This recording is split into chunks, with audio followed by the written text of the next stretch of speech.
What is up, guys? J'espère que vous allez bien, que vous êtes en pleine forme. Bienvenue sur le podcast Conversation Awesome avec Karmakin. A place where we speak Franglish, say the word awesome a lot, mais surtout un endroit d'inspiration et d'éducation pour vous aider à optimiser votre santé globale from the inside out. Mon nom est Claudia, fondatrice de Karmakin, et ma mission avec ce podcast est de t'amener dans un monde de développement personnel, d'optimisation d'habitudes de vie et de découverte so you can unleash your potential and live the life you truly want and deserve. Merci d'être à l'écoute. You're awesome.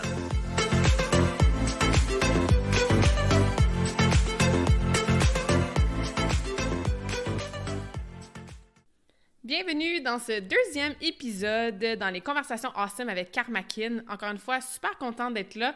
Aujourd'hui, pour ce deuxième épisode officiel, j'ai envie de vous parler plus précisément de Karmakin, de ma vision initiale, comment ça a changé en ma mission actuelle, de t'expliquer les 4 piliers importants pour ta santé, puis déjà de te donner des petits devoirs, des petites pistes de réflexion, des petites prises de conscience pour que tu puisses dès maintenant, toi aussi, optimiser ta santé. Comme je vous ai raconté rapidement dans le premier épisode, Karmakin, c'est mon entreprise de coaching actuelle. Je fais du coaching virtuel, je commence ma 5e année maintenant, puis j'ai toujours voulu rejoindre et aider le plus de monde. Quand j'ai parti ma business à l'été 2016 et que je commençais à travailler sur mon plan d'affaires, ma mission, mes services, mes valeurs, ma cliente cible et tout ça, j'avais comme vision initiale de vouloir créer cette plateforme-là de coaching en ligne que les autres coachs pouvaient éventuellement utiliser pour servir leurs propres clients. Donc, c'était ça ma vision initiale. Moi, je me disais, Karmakin, avec l'application mobile, les appels vidéo, le site Internet, avec tous mes systèmes technologiques mis en place, ça va devenir une plateforme de référence pour tous les coachs dans le health and fitness industry, avec l'entraînement, la nutrition et tout ça, qui vont pouvoir eux aussi utiliser pour leurs propres clients. Rapidement, après quelques semaines, quelques mois maximum, quand j'ai commencé à coacher vraiment avec cette formule-là virtuelle, je me suis rendu compte que c'était pas ça finalement que je voulais tant que ça, d'avoir des coachs sous moi qui allaient utiliser ma plateforme. De façon très transparente, c'est un tout autre modèle d'affaires, c'est une autre priorité au niveau de comment tu développes ta business, au niveau de comment tu optimises tes services, parce que là, le temps n'est pas placé spécifiquement dans ton coaching à toi avec tes clientes, mais plutôt dans le développement de cette plateforme-là. Alors, je me suis rendu compte rapidement que c'était pas vraiment dans ma passion, moi, de développer une plateforme technologique bien plus fancy que toutes les autres qu'on retrouve sur le marché. Et que ce que j'aimais vraiment, c'était le coaching en soi. Si vous vous souvenez, dans le premier épisode, je vous ai raconté que j'ai commencé à coacher à 16 ans et même avant ça en tant qu'assistante coach. Donc, je me disais, si je me mets à travailler juste sur la business, à vraiment gérer une équipe de coach, à être l'espèce de arrière-plan derrière toutes ces technologies-là, à m'assurer de créer une plateforme vraiment optimale parce que chaque coach peut avoir sa propre plateforme. Puis, avec tout ce qui est disponible au niveau technologique, c'est très, très facile d'avoir un logiciel, des documents Word ou Excel, puis faire des appels virtuels. Hein? Donc, je me disais que c'était pas là mon zone of genius et c'était pas là que j'avais ma passion, en fait. Donc, cette vision-là initiale, quand j'ai commencé à travailler sur Karmakin, a pris le bord assez rapidement et c'est tant mieux. Ça s'est transformé en « oui, je veux éventuellement avoir une équipe qui travaille avec moi et pour moi. Je veux éventuellement avoir quelqu'un qui va s'occuper, par exemple, de mes réseaux sociaux, qui va s'occuper de tout ce qui est administration, comptabilité et tout ça. En ce moment, je suis solopreneur, comme on dit, donc entrepreneur vraiment toute seule dans ma business. Donc, j'ai pas perdu cette vision-là d'avoir, comme je disais, éventuellement une équipe qui travaille avec moi, mais d'une autre façon. Dans le sens que ces gens-là vont remplir certaines fonctions pour m'aider à faire grandir ma business et pour m'aider surtout à rejoindre le plus de gens possible. Parce que ma mission actuelle, ce n'est plus d'avoir cette plateforme-là vraiment awesome dans le domaine du online coaching, pas du tout. C'est vraiment d'aider les femmes à se sentir empowered dans leur corps, avoir un mindset plus positif, puis surtout à développer leur confiance en elles par rapport à leur habileté à garder des bonnes habitudes de vie sur le long terme. Tout ça pour vous aider à mieux performer tant dans votre vie personnelle que professionnelle. Fait que j'utilise KarmaKin maintenant pour créer une espèce de ripple effect grâce à mon coaching pour donner des opportunités aux femmes et aussi aux enfants, et je vais revenir à la cause des enfants, pour vous faire comprendre que tu peux être toi-même, you're enough, puis tu peux être et faire littéralement anything. Fait que je veux t'aider en t'inspirant puis en t'éduquant à optimiser ta santé from the inside out pour que tu te sentes vraiment, vraiment en pleine forme, heureuse, épanouie, puis que tu tapes into your potential. On a tout, j'en ai parlé à la fin de mon podcast numéro 1, le premier épisode, on a tout un gros cadeau, un gros potentiel en dedans de nous. Puis, pour toutes sortes de raisons, la routine, les responsabilités, les croyances limitantes qu'on se développe à travers notre enfance, notre adolescence, nos cheminements parfois avec des montagnes russes de défis, l'opinion des autres et toutes sortes d'autres raisons, malheureusement, on perd ce petit cadeau-là en dedans de nous, ce potentiel-là qui attend juste d'être libéré au grand jour. Si chaque personne sur la planète était capable d'avoir une vie la plus saine, puis être capable de vivre de ce potentiel-là, puis ce cadeau-là, ça serait vraiment une vie puis une planète différente. Donc, avec mon coaching, comme je disais, en inspirant les femmes, en les éduquant, puis les hommes aussi, je dis souvent des exemples aux femmes parce que dans les dernières années, j'ai aidé en grande majorité des femmes, mais inquiétez-vous pas, messieurs, si vous êtes à l'écoute, I see you, I love you too. J'ai souvent de temps en temps des clients masculins aussi, mais je sais que mon auditoire, c'est surtout des femmes. Donc, voilà pourquoi je donne toujours des exemples avec des femmes, mais like I said, messieurs, vous êtes obviously welcome dans la famille KarmaKin.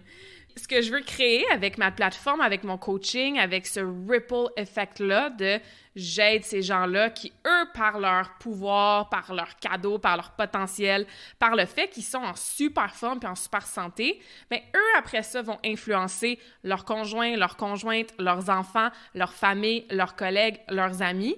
Donc, tout le monde finit par s'influencer, s'inspirer, mais tout ça dans une espèce de grosse vibe positive qui fait en sorte qu'on est tous un peu plus en santé, puis un peu plus énergique, puis un peu plus de bonne humeur, puis juste kinder, nicer, puis on peut tous être, comme je disais, dans notre plein potentiel qui va servir à aider les autres. J'ai mentionné rapidement les enfants. La cause des enfants, c'est une cause qui me tient à cœur depuis tellement longtemps. À chaque fois que je voyage, je suis toujours tellement attirée par les enfants partout dans le monde. Puis je me rends compte que de pays à l'autre, d'une culture à l'autre, d'une société à l'autre, chaque enfant ou chaque groupe d'enfants a ses problématiques différentes. Je dis souvent que I want to save all the kids. Moi, je veux sauver les enfants partout dans le monde. Les sauver de quoi? Ben, ça dépend d'où ils sont puis de quelles problématiques ils vivent. Par exemple, ici au Canada, dans la société très moderne, first world problems, les enfants, les adolescents, malheureusement, le taux d'anxiété monte à la tonne, le taux de dépression, tout ce qui est réseaux sociaux, comparaison, Snapchat, Instagram, TikTok et compagnie, ça peut avoir son bon, mais malheureusement, pour cette démographie-là, c'est pas super génial, les statistiques les plus récentes. Quand je vois que ces gens-là, ces enfants-là, plutôt ces adolescentes-là, ils perdent là, cette curiosité-là, cette joie de vivre-là, ils tombent en mode comparaison, anxiété, puis je me dis « Aïe, aïe, honey, like this should be the best years of your life », de découvrir la vie, de garder ton cœur d'enfant, de t'amuser, de rester toi-même. Fait que j'ai envie de sauver ces enfants-là, ces adolescents de ça. Puis après, je voyage partout dans le monde. Donc, quand je suis au Cambodge et qu'il y a des familles qui vivent avec moins de 1 $ par jour et que je vois les enfants arriver de l'école, et je mets « école » entre guillemets, avec leur mini sac à dos qui ont un crayon dedans à l'encre qui ne fonctionne plus, 2 souliers différents parce qu'ils n'ont pas une paire de gougounes ou de sandales avec les 2 bons souliers. Donc, ils prennent ce qu'ils ont puis ce qui est accessible. Puis que je les vois avec leurs dents malheureusement déjà pourrites à 4-5 ans, tout sales parce qu'ils n'ont pas d'accès à de l'hygiène, mais qui sont heureux, ça grimpe, ça saute partout, ça joue des tours, ça rit. Ben, ils ont différentes valeurs, ils trouvent leur bonheur d'une autre façon. Ils n'ont pas les mêmes problématiques que, évidemment, les enfants, les adolescents ici. Par contre, je veux les sauver, je veux leur donner de l'opportunité de pouvoir aller à l'école, d'étudier, de pouvoir éventuellement voyager, de pouvoir juste avoir les soins d'hygiène de base, tu sais, être capable de prendre sa douche à tous les jours.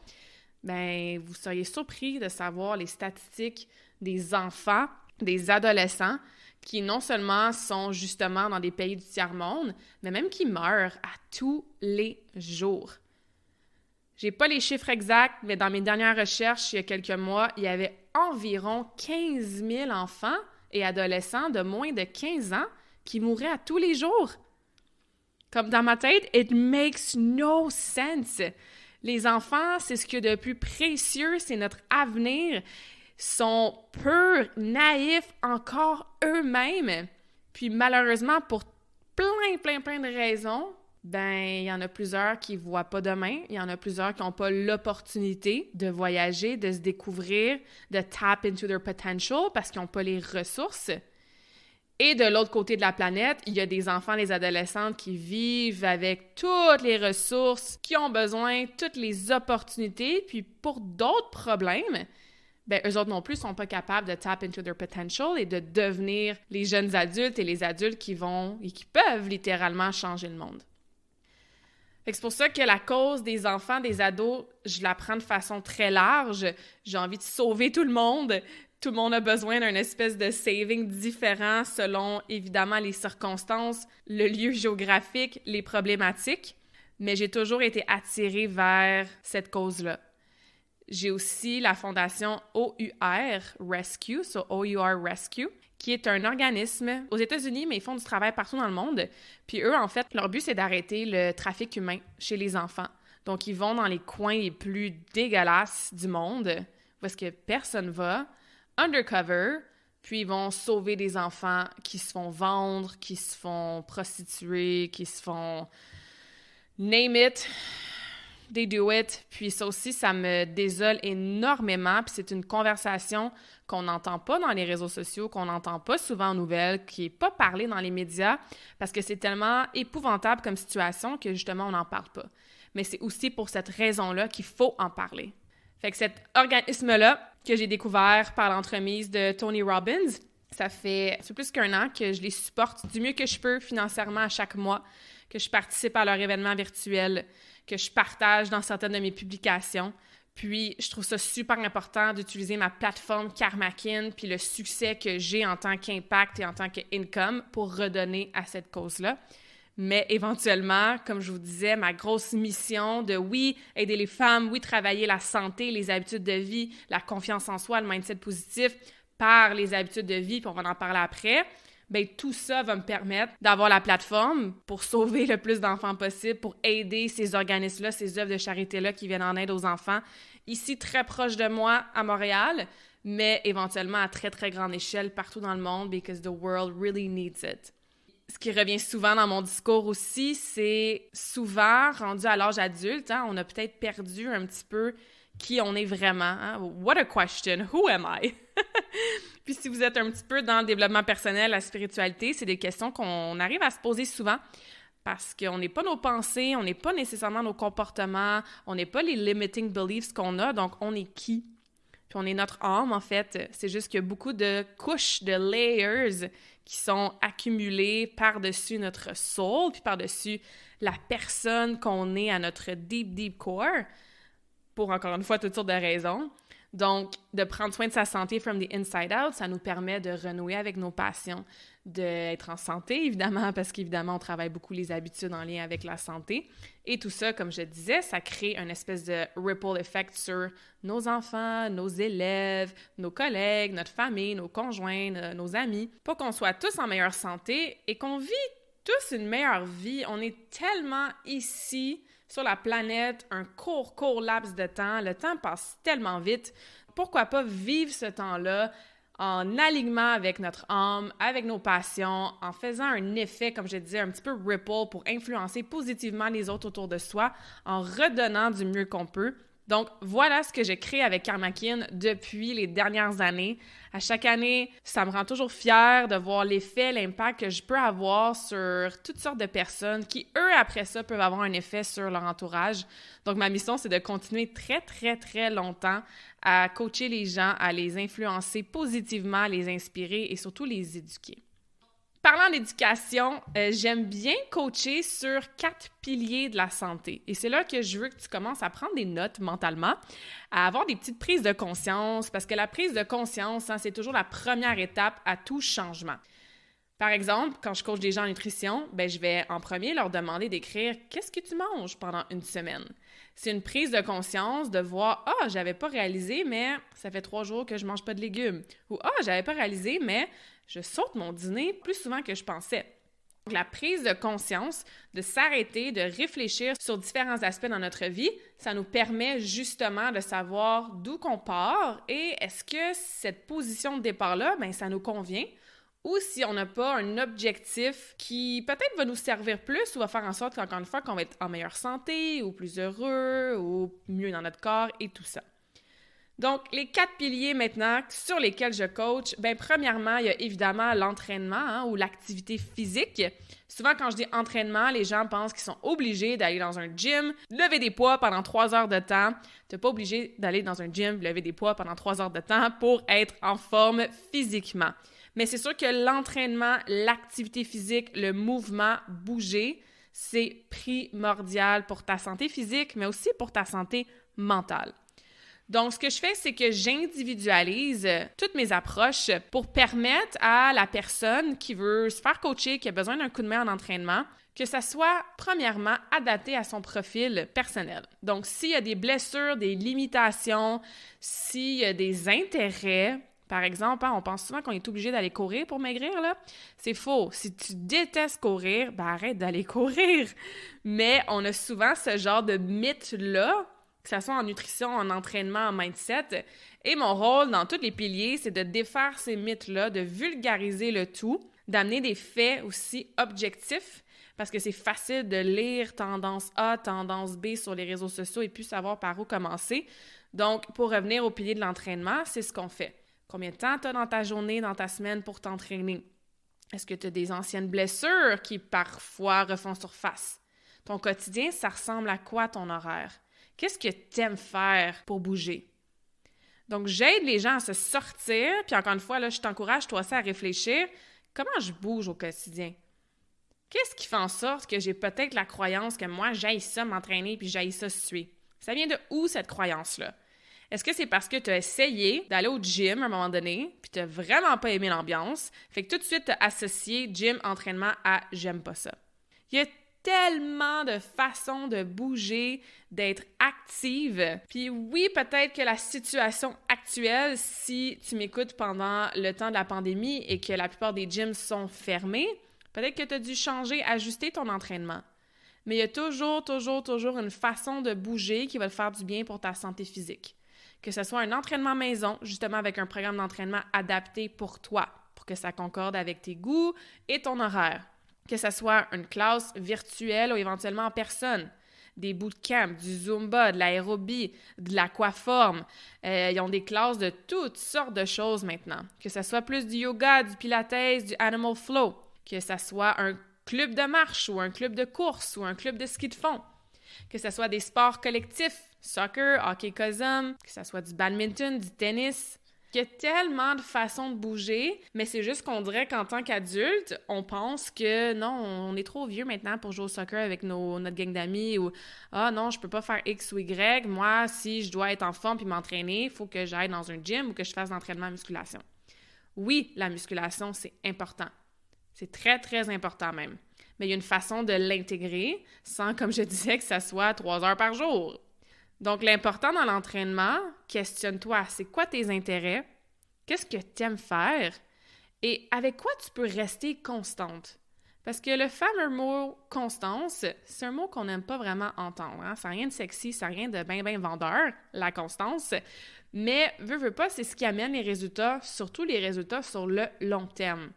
Donc, si tu es quelqu'un qui est à fond la première semaine, tu fais un cours d'aérobie à tous les matins dès que tu te réveilles virtuellement ou tu pars pour faire ta course matinale 5 km à tous les jours et là, whoop, la deuxième semaine, tu y vas 3 fois, puis là, whoop, la troisième semaine, tu y vas pas, puis là, la quatrième semaine, tu y vas 1 fois. Donc, bref, si tu es inconstante avec la fréquence de tes entraînements, mais c'est sûr que tu n'auras pas les résultats sur le long terme. Donc, qu'est-ce que tu aimes pour bouger et surtout ce avec quoi tu peux rester constante. Puis si tu es sédentaire en ce moment et que tu ne bouges pas, commence avec des petits objectifs. J'adore parler d'objectifs, j'adore parler d'intégration d'habitudes de vie. Encore une fois, c'est pas des sujets qui sont très, très sexy et vendeurs, mais ça fonctionne et c'est des choses que j'utilise à fond avec mes clientes. Donc, c'est sûr qu'on va en reparler dans d'autres épisodes de podcast. Mais pour aujourd'hui, garde en tête d'y aller progressivement. Ce qui veut dire que si tu es sédentaire et que tu bouges pas bien en ce moment, au lieu de dire « Parfait, à partir de lundi matin ou du 1er janvier, je vais m'entraîner 1 heure par jour », bien, commence par 3 fois 20 minutes de marche. Puis si tu es constante semaine 1, semaine 2, semaine 3, bien, tu peux te rajouter peut-être un 30 minutes de musculation ou une 4e marche ou allonger ta durée de marche. Parce que tu l'as peut-être déjà essayé, le all or nothing approach, hein? Le tout ou rien d'un extrême à l'autre, puis ça pour n'importe quel pilier. Newsflash, ça ne fonctionne pas sur le long terme. C'est mieux de commencer petit et après ça de construire sur cette fondation-là que de commencer all out, puis après ça, tout prend le bord dès que, comme j'aime dire, life happens. Life happens, c'est quand tu as un événement négatif ou positif qui arrive dans ta vie qui te sort de ta routine. Puis on va se dire que life happens très, très, très souvent. Donc, pilier en entraînement, il faut que ça soit individualisé, il faut que ça soit dans tes intérêts, il faut que ça soit constant. Puis évidemment, on va pouvoir parler dans d'autres podcasts plus en détail de choses qui vont concrètement t'aider au niveau de musculation, cardio, étirement, mobilité, and all that awesome, juicy content. Deuxième pilier sur lequel j'adore coacher, qui est tellement important, c'est la nutrition. Ah, la nutrition, hein? C'est donc bien mélangeant de savoir quoi manger, quand manger. Est-ce que je fais le jeûne intermittent? Tout le monde fait keto. Je devrais-tu faire keto? Est-ce que je skip le déjeuner? Est-ce que je dois compter mes calories ou plutôt compter mes macros? Est-ce que je dois manger 3 fois par jour ou 6? Est-ce que snacker en fin de soirée, c'est dangereux? Est-ce que je dois boire beaucoup d'eau, pas d'eau quand je m'entraîne? Est-ce que je dois manger avant que de m'entraîner? Ah, si t'es juste essoufflé à m'entendre, ben, I get it. À tous les jours, j'ai des messages et des conversations avec mes clientes ou avec mon réseau sur toutes ces questions-là qu'on peut donc se poser parce que c'est très, très confusing, l'information qui est sur Internet, sur les réseaux sociaux en lien avec la nutrition. Il y a toujours une nouvelle diète, hein? Il y a toujours un nouveau trend. On voit des produits avec des espèces de sans gluten, sans sel, sans sucre, puis on se demande si c'est vraiment bon pour nous. On se pose des questions sur « Faut-tu que je mange 1200 calories ou 1222 calories? Est-ce que mon fromage doit être 2% de gras ou 20% de gras, c'est correct? » Fait que souvent, en nutrition, je trouve qu'on s'attarde tellement aux détails, tellement à trouver la foutue recette, diète parfaite qu'on passe à côté des bases. Puis les bases, hein, les principes fondamentaux en nutrition, mais si tu commences à t'attaquer à ça, puis encore une fois que tu es constante avec ça, ben tu vas l'améliorer ta nutrition. Tu vas l'améliorer aussi ta relation avec la nutrition sans être dans une diète extrême, une espèce de privation, de all or nothing, sans perdre ton argent sur des produits qui, je mets des guillemets là, qui sont miraculeux, des detox TC, puis des poudres magiques ça. Non! Ce que je fais avec mes clientes, c'est que je m'assure qu'on master the fundamentals. C'est quoi les fondamentaux? Est-ce que tu bois assez d'eau? Est-ce que la nature de tes aliments, au moins 80% du temps, est optimale? Ça provient de la nature, la liste d'ingrédients est courte. Est-ce que tu es constante avec la fréquence et l'heure à laquelle tu manges? Est-ce que tu respectes tes portions et tu comprends les macronutriments, lipides, protéines, glucides, puis que tu arrives à bien les équilibrer dans ta journée, encore une fois, selon tes objectifs, selon ton entraînement, selon ton, par exemple, si tu as un objectif de perte de gras ou de gain de masse musculaire? Après, on peut aller dans les détails. Après, on peut rentrer dans les macros au niveau des calculs plus spécifiques. L'alimentation anti-inflammatoire si tu veux vraiment optimiser ta digestion. L'alimentation sportive, si tu as un sport spécifique puis ton alimentation doit matcher tes courses ou tes compétitions ou ta préparation physique. Mais au début, guys, simplifiez-vous la vie. Je vous recommande fortement d'écrire votre journal alimentaire. Puis souvent, là, tu n'as pas besoin d'un coach en nutrition à côté de toi pour te pointer sur ton journal que, ouais, tu manges peut-être du dessert plus souvent que tu pensais. Hein, on va souvent sous-estimer ce qu'on mange, en fait. La quantité de sucre qu'on mange ou peut-être surestimer ce qu'on fait de bien. Écris ton journal alimentaire, prends cette belle prise de conscience-là, puis après ça, vois si tu master the basics, si tu maîtrises les fondamentaux. Et ça aussi, on aura la chance d'en parler en détail dans d'autres épisodes de podcast, mais pour aujourd'hui, c'est ce que je vous recommande au niveau de la nutrition. C'est trop compliqué ce qu'on lit, ce qu'on voit, ce qu'on entend des autres. On est overwhelmed, on ne sait plus par où commencer, on est confuse.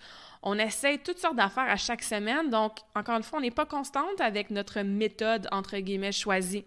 Fait qu'on n'a pas les résultats qu'on veut, on abandonne, puis on retourne dans nos anciens patterns.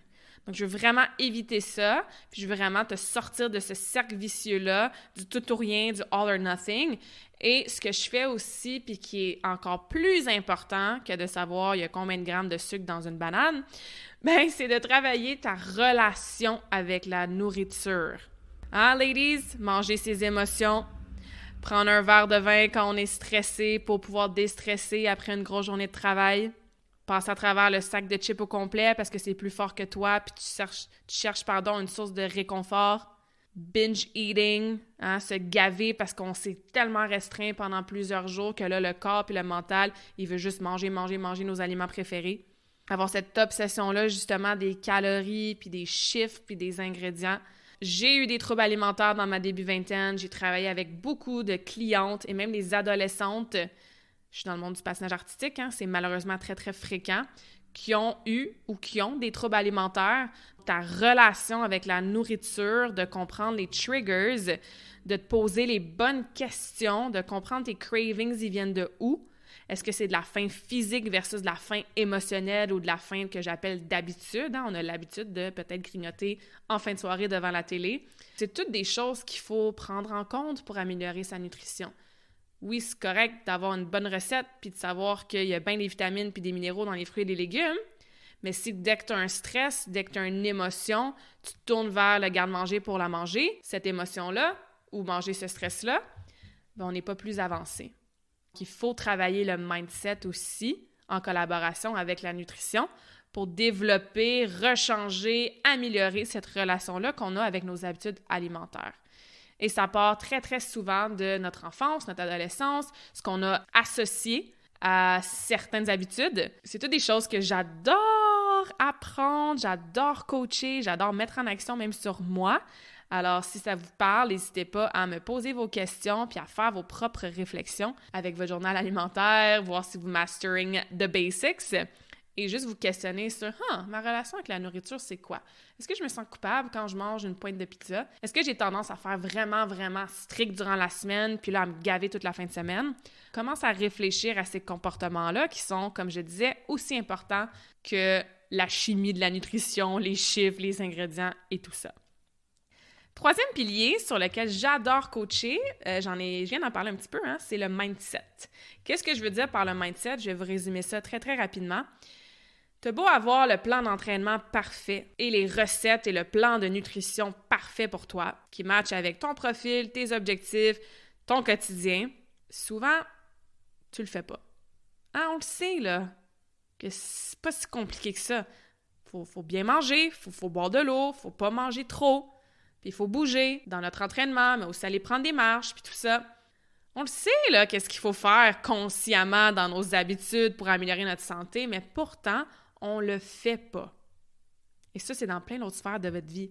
Si tu le sais que ça fait longtemps qu'il faut que tu fasses tes taxes à chaque mois parce que tu as une business, tu le repousses, bien, ça peut faire partie, ça aussi, du même principe qui est en lien avec notre mindset. Donc, le mindset, hein, c'est un sujet très large, mais c'est de comprendre qu'est-ce qui nous retient, qu'est-ce qui nous fait résister au changement. C'est quoi notre discours interne? Est-ce qu'il est positif? Est-ce qu'il est négatif? Est-ce qu'on a des pensées qui nous empêchent de peaufiner nos habitudes, de les optimiser, mais surtout de les conserver sur le long terme?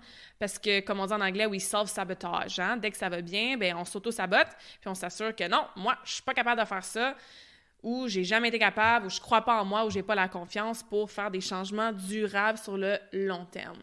J'en ai parlé rapidement avec ta relation avec la nourriture, mais dans le mindset, on parle de la motivation. Une des premières choses que j'apprends à mes clientes, c'est que la motivation, it's BS, ça ne dure pas et on ne devrait pas se fier sur la motivation. Et c'est sûr que je vais faire un épisode juste sur ce sujet-là parce que c'est tellement important. On parle de la gestion du temps. Comment prioriser du me time? Parce que le problème, c'est pas un manque de temps. Il y a des gens qui sont bien plus occupés avec bien plus de projets, de business, d'enfants, de train de vie crazy que nous, puis ils arrivent à tout faire, eux autres, dans le 24 heures. Donc, c'est la gestion du temps, c'est qu'est-ce qu'on priorise. Ça peut faire partie du mindset aussi, si tu penses que tu n'as pas le temps et que tu priorises pas, ben tout ce qui est culpabilité aussi, hein. Dès qu'on n'est pas parfaite, je vois ça très souvent chez les femmes aussi. Ah, je suis pas parfaite avec mon plan de match. J'avais dit que j'allais m'entraîner telle journée, telle date. J'ai dit que j'allais manger X, Y, Z. J'ai pas été parfaite parce que life happened. Donc, ça y est, je retourne dans mon discours interne négatif. Je suis poche, je serai jamais capable, je suis découragée, j'ai pas les résultats que je veux, je suis pas capable de stick to my plan. Donc, tant qu'à y être, j'abandonne mon processus d'optimisation de mes habitudes de vie. Ça fait partie du mindset, ça aussi. Le fameux équilibre de vie. Encore une fois, un autre mot que pas super sexy, mais bon, c'est donc important d'avoir un semblant d'équilibre de vie, mais aussi d'équilibre dans toutes ces sphères-là. Ça fait partie du mindset.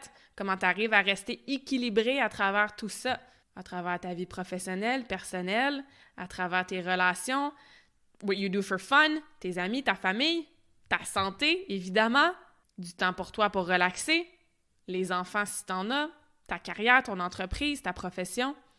Donc, trouver l'équilibre dans ça et surtout travailler son mindset pour utiliser des affirmations puis des stratégies qui vont t'aider à croire que tu peux être cette personne-là équilibrée, en pleine forme, en pleine santé, qui a un poids santé. Puis, c'est important de changer ce qui se passe entre nos deux oreilles so we can step into that next best version of ourselves.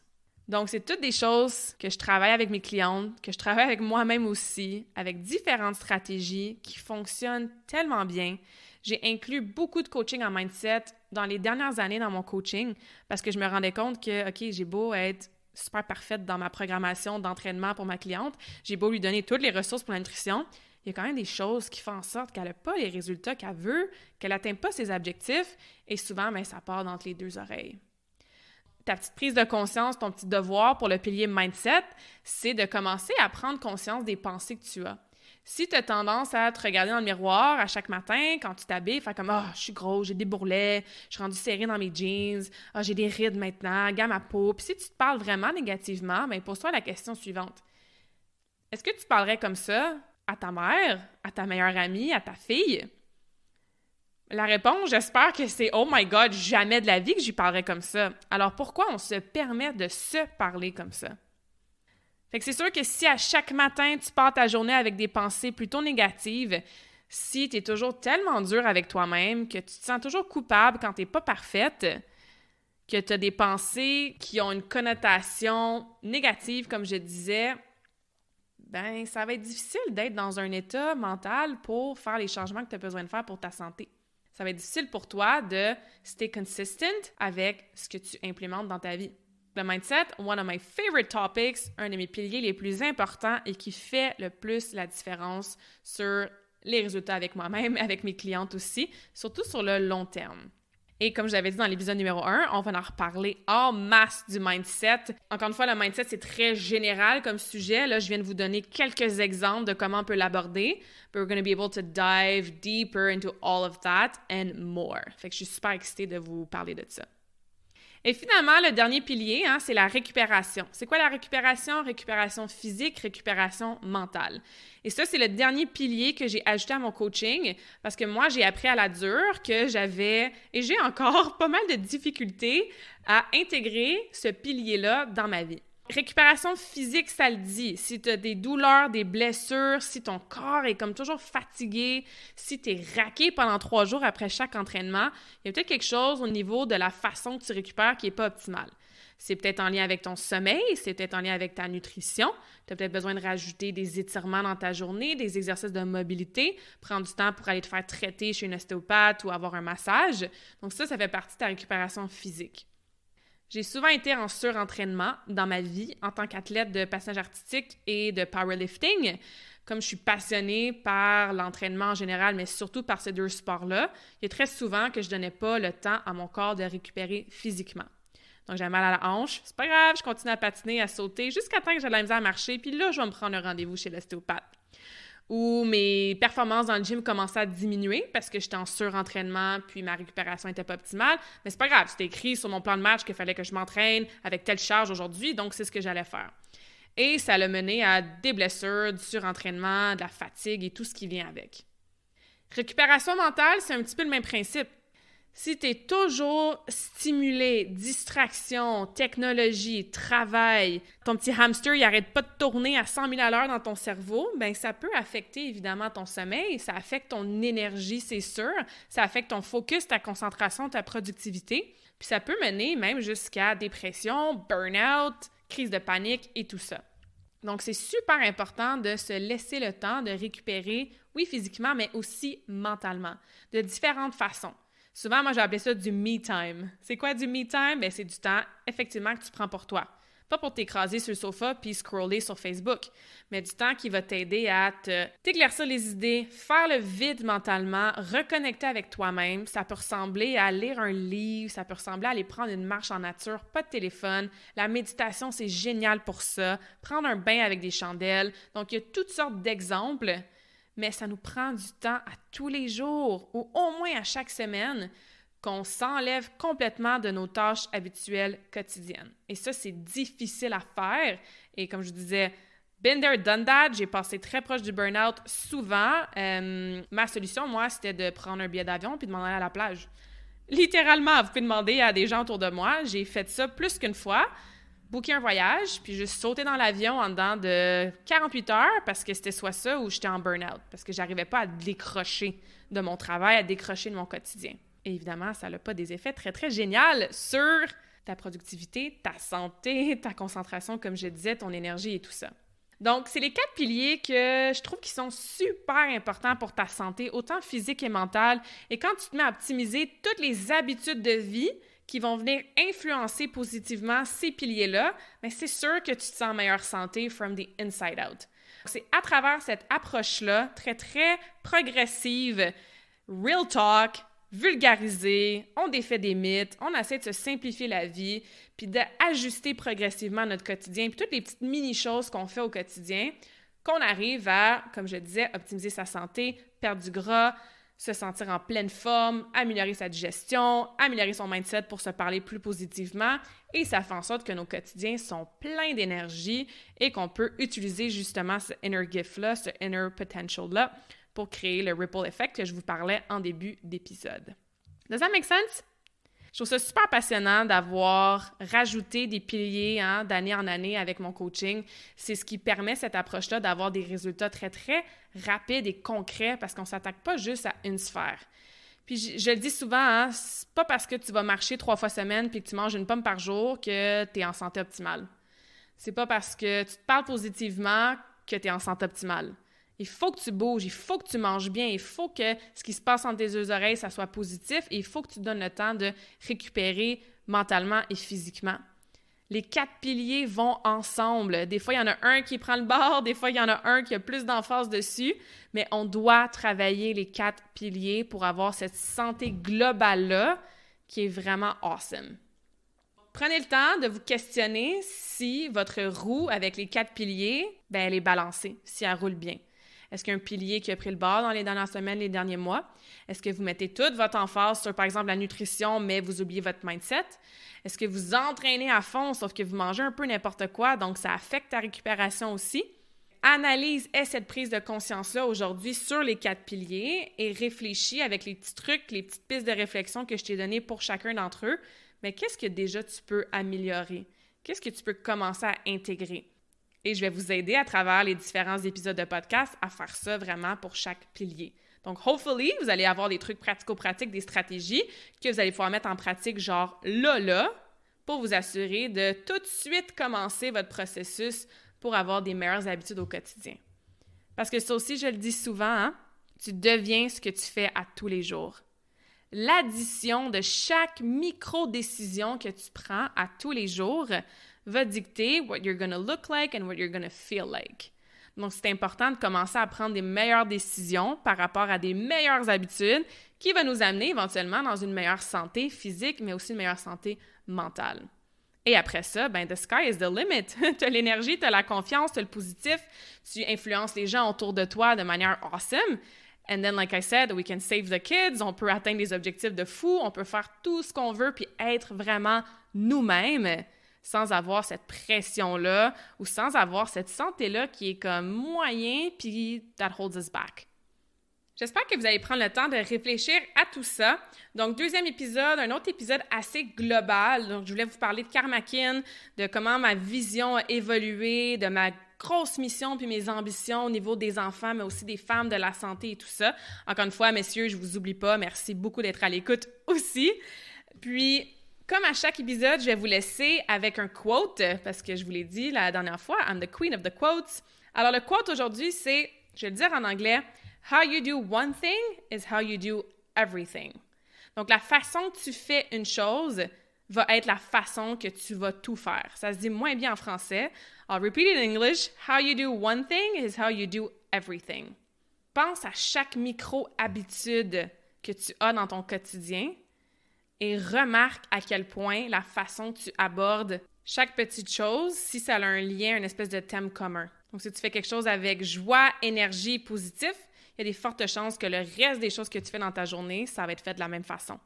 Si tu es super organisé dans une des sphères de ta vie, probablement que dans les autres sphères aussi, tu es organisé. Donc, how you do one thing is how you do everything. Et ça peut être rajouté à votre petit devoir de prise de conscience de la semaine. Donc, je vous souhaite une excellente réflexion, des super belles prises de conscience. Commencez à regarder vos 4 piliers de la santé. And I'm so excited to dive deeper dans tous ces piliers-là, ces sujets-là, pour continuer à vous donner des trucs pratico-pratiques qui vont faire une différence sur votre santé. Donc voilà, merci d'avoir été à l'écoute, puis on se revoit dans un prochain épisode.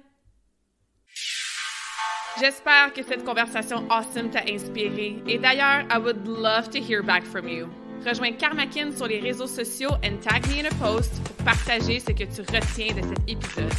Je serais vraiment grateful aussi si tu pouvais me laisser un rating and review pour le podcast. Ça me permet d'avoir un impact positif sur plus de gens comme toi.